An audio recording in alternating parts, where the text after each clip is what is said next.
Welcome back, everyone, to our series, Why Christians Should Keep the Law.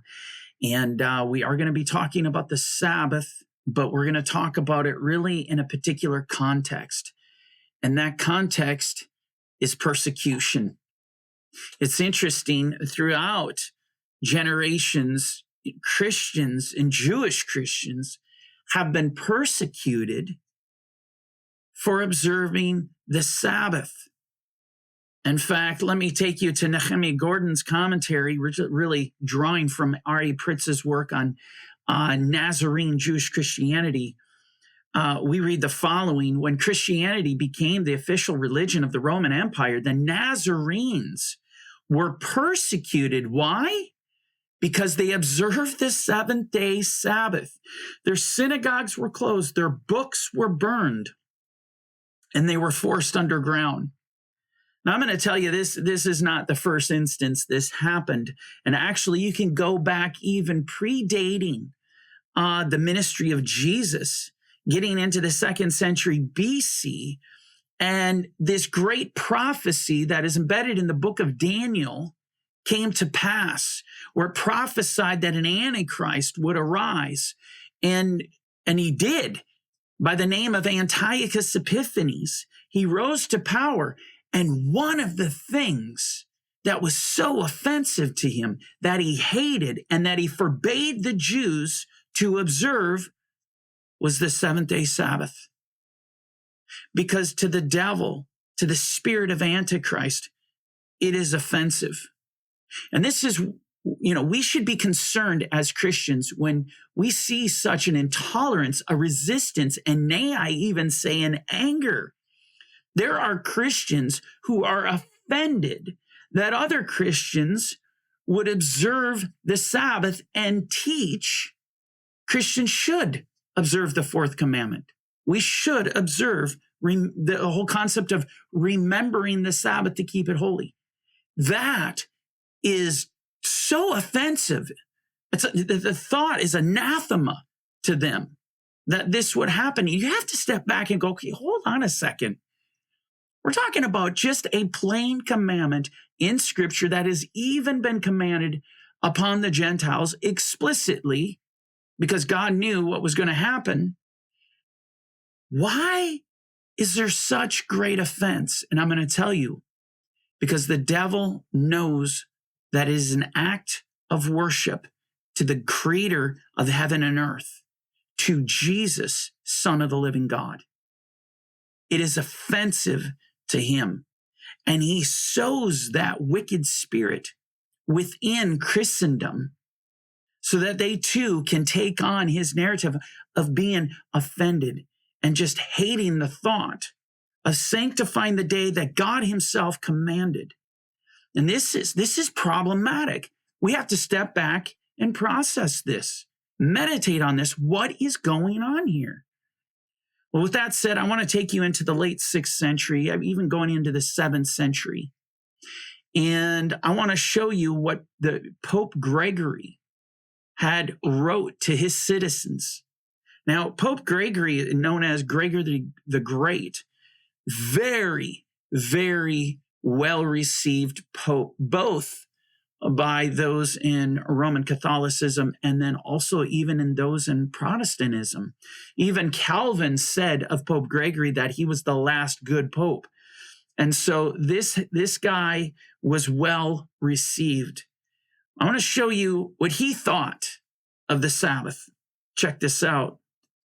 To the Roman citizens, Gregory, the servant of servants of God, to his most beloved sons, the Roman citizens, it has come to my ears that certain men of perverse spirit have sown among you some things that are wrong and opposed to the holy faith, so as to forbid any work being done on the Sabbath day. Now get this. He has people. Now this is the 6th going into the 7th century. And there are Christians who are adamant about observing the Sabbath. And they are preaching that others should cease from their work, just as God did from his on the 7th day. And they're going out and proclaiming this. And how does Gregory describe that act of being adamant to keep the commandment of God? He describes it as perverse spirit. This is a perverse spirit to him. And we continue. What else can I call these but preachers of Antichrist, who, when he comes, will cause the Sabbath day as well as the Lord's day to be kept free from all work. Now, if you don't know your history here, some of what he has said here will kind of go over the head. And so I want to take a moment to express this. Early Christianity, which was very much so Jewish in nature, many Messianic Jewish Christians going about testifying that Jesus is the King of the Jews, the Melech HaYodim. He is our King, and through him we have salvation. And we know that even the gospel became so powerful and so great, it went out even to the nations, but it was being brought by Messianic Jews. It was being bought by Jewish Christians, and they're going out and proclaiming it. And I'm going to tell you, they were observing the Sabbath. We even have historical documentation, even groups like the Ebionites, which I have reservations about, and for good reason. But you had these Jewish believing groups going out, and the Ebionites were known to observe the Sabbath, but then they were also known to keep as a memorial the resurrection day, Sunday. So they kept Saturday holy, but then they also recognized Sunday as being the day which Christ resurrected, and they would feast on that day. Now, it wasn't technically a Sabbath per scripture, but because of the glorious work of Christ, they recognized that day. And, historically, Jews had done that. They had brought in special feast days, such as Hanukkah, because of God's deliverance, such as Purim, which is, the feast of Esther, if you will. Because of the great deliverance God gave them there, they incorporated these special days. In a similar fashion, they did this because of the resurrection of the Lord. But they didn't compromise the observance of the Sabbath. They did no such thing. And you see the king drawing from this aspect that was very prevalent. And again, we're in the 6th and into the 7th century. We have Christians, not just Jewish Christians, but you have Gentile Christians observing the Sabbath.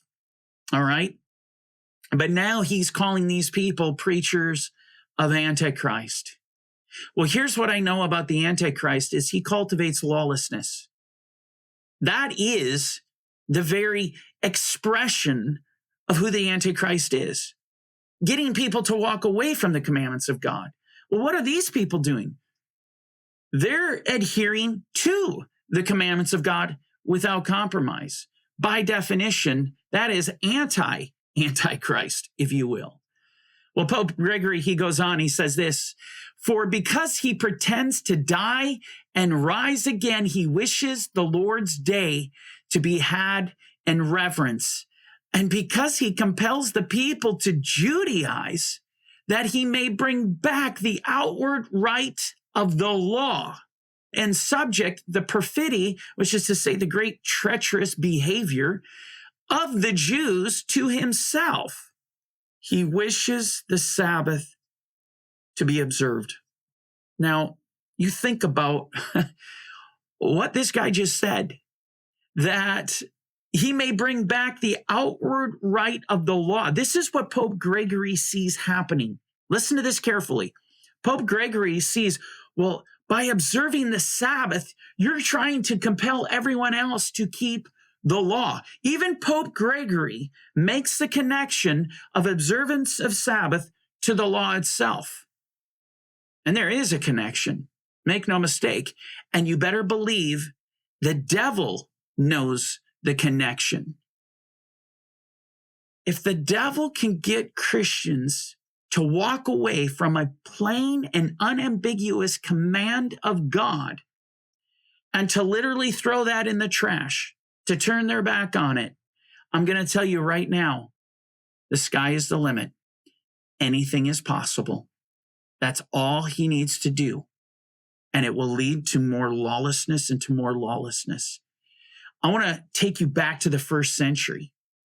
I want to share a little bit of commentary in regard to a man by the name of Philo of Alexandria, this what I would describe as this great Jewish philosopher, theologian that has this amazing, mind-blowing exegesis on the Torah and prophets, very profoundly deep. Well, and this guy, in light of what I just said in regard to Pope Gregory's comments, I want to show you what he has to say. This is amazing. Listen to these words carefully.